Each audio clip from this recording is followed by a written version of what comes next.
RTV ప్రేక్షకులకు విజ్ఞప్తి, మీ mobile ఫోన్లలో ఆర్టీవీ లైవ్ యాప్ని వెంటనే అప్డేట్ చేసుకోండి. తాజాగా అలాగే వేగవంతమైన సమాచారం కోసం వెంటనే అప్డేట్ చేసుకోండి. లింక్ డిస్క్రిప్షన్లో ఉంది.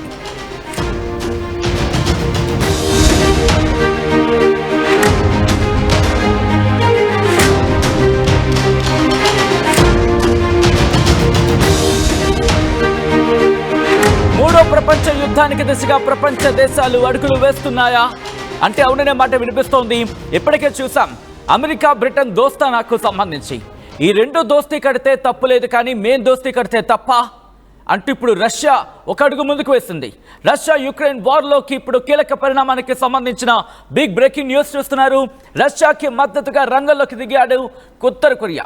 అవును, ఉత్తర కొరియా అధ్యక్షుడు ఇప్పుడు రంగంలోకి దిగాడు. ఉత్తర కొరియా రంగంలోకి దిగడం ప్రస్తుతం ఆసక్తికర పరిణామం. ప్యోంగ్యాంగ్తో ఇప్పుడు రష్యా భేటీ కావడం ఆంతర్యం ఏంటి? ప్యోంగ్యాంగ్లో ఉత్తర కొరియా అధ్యక్షుడు కిమ్ జాంగ్ ఉన్తో రష్యా భద్రతా మండలి కార్యదర్శి సెర్గీ షోయిగు భేటీ కావడం ఇప్పుడు ప్రాధాన్యత సంతరించుకుంది. కీవ్తో యుద్ధానికి రష్యా బేషరతుగా మద్దతిస్తున్నట్లు కిమ్ ప్రకటించాడు.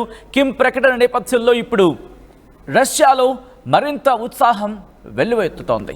ఎందుకంటే యుక్రెయిన్పై భారీ దాడి తప్పదంటూ ఇప్పుడు విశ్లేషణ వినిపిస్తున్న నేపథ్యంలో, యుక్రెయిన్కు నేటో దేశాల మద్దతు ఉందంటూ ఇక్కడ చర్చ జరుగుతున్న నేపథ్యంలో, ఏ క్షణాన్నైనా యుక్రెయిన్ రష్యా మీద దాడికి పాల్పడచ్చు, మళ్ళీ పెద్ద ఎత్తున దాడికి పాల్పడే అవకాశం ఉంది అంటూ చర్చ జరుగుతున్న నేపథ్యంలో ఇప్పుడు ఆసక్తికర పరిణామం కింద చెప్పుకోవాలి.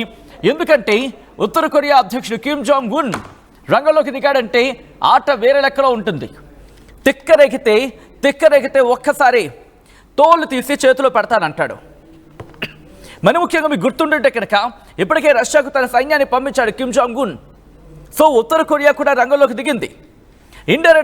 డైరెక్ట్గాను ఇండైరెక్ట్గాను ఉత్తర కొరియా ఇప్పుడు రష్యాకి పూర్తి స్థాయిలో మద్దతు ఇచ్చేందుకు సిద్ధమైపోయింది. అదిగో మీరు చూడొచ్చు, కొద్ది రోజుల క్రితం కిమ్తో పుతిన్ వీళ్ళిద్దరూ కూడా ఒకే కారులో వెళ్తూ మాట్లాడుకున్న సందర్భం, అది చాలా కీలకమైన డిస్కషన్కి దారితీస్తుంది ఆ రోజుల్లో. ఇప్పుడు ఈ మాటలకు బలం చేకూర్చేలాగా వ్యవహారం నడుస్తోంది. దీనికి సంబంధించి పూర్తిగా మాట్లాడుకునే ప్రయత్నం చేద్దాం. ఎందుకంటే గతంలోని నార్త్ కొరియా 10 నుంచి 12,000 మంది తన బలగాలని రష్యాకు పంపించింది. ఈ నేపథ్యంలోని ఇప్పుడు ఏం జరగబోతోంది పూర్తి స్థాయిలో తెలుసుకునే ప్రయత్నం చేద్దాం. మా ప్రతినిధి మధు అప్డేట్స్ అందించేందుకు సిద్ధంగా ఉన్నారు. మధు, ఇటు ప్రపంచ దేశాలు మూడో ప్రపంచ యుద్ధానికి దాడి తీయబోతున్నాయా? మరి ముఖ్యంగా ప్రపంచ దేశాలకు సంబంధించి ఎటువంటి అడుగులు పడుతున్నాయి? మరి ముఖ్యంగా రష్యాతో ఉత్తర కొరియా ఈ రిలేషన్ ఎలా చూడాలి? ఆల్రైట్, మరి కాసేపట్లో మా ప్రతినిధి మధు దగ్గరికి వెళ్ళే ప్రయత్నం చేద్దాం. విజువల్స్ మీరు చూస్తున్నారు. ప్రస్తుతం ఇప్పటికీ రష్యా మీద యుక్రెయిన్ దాడులను తీవ్రతరం చేస్తోంది, బ్రిడ్జ్లను పేల్చేస్తోంది. దాంతోపాటు రష్యా మీద వైమానిక దాడులకు సంబంధించి కాదు, కానీ ఇక్కడ డ్రోన్ దాడులతో విరుచుకుపడుతోంది, యుద్ధ విమానాలను పేల్చేస్తోంది.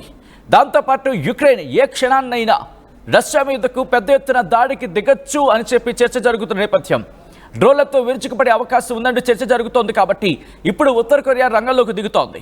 ఉత్తర కొరియాను రంగంలోకి దిగాలంటూ కోరుతోంది రష్యా. సాయం అందించేందుకు సిద్ధమంటోంది ఉత్తర కొరియా. ఎక్కడా కూడా తగ్గేదే లేదన్నట్టుగా మాటిస్తోంది. మరి ముఖ్యంగా రష్యాకు ఉత్తర కొరియాకు స్నేహ బంధం మరింత బలపడుతోందనడంలో ఎటువంటి అతిశయోక్తి లేదనే చెప్పుకోవాలి.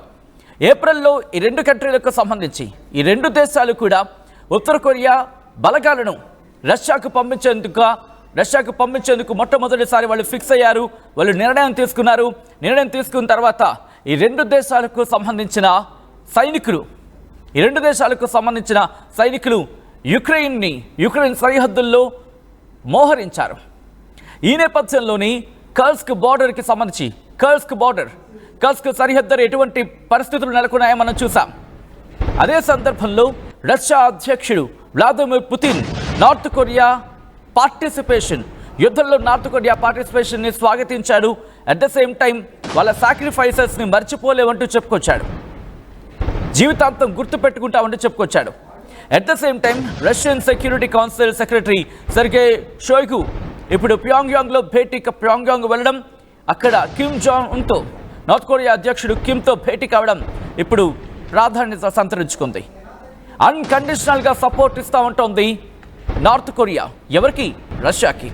ఈ నేపథ్యంలో వీళ్ళ బలం పుంజుకుంటే, వీళ్ళు కనుక గట్టిగా బలపడితే పరిస్థితులు ఎక్కడికి దారితీయొచ్చో అది నేను మీ ఊహకి వదిలేస్తున్నాను.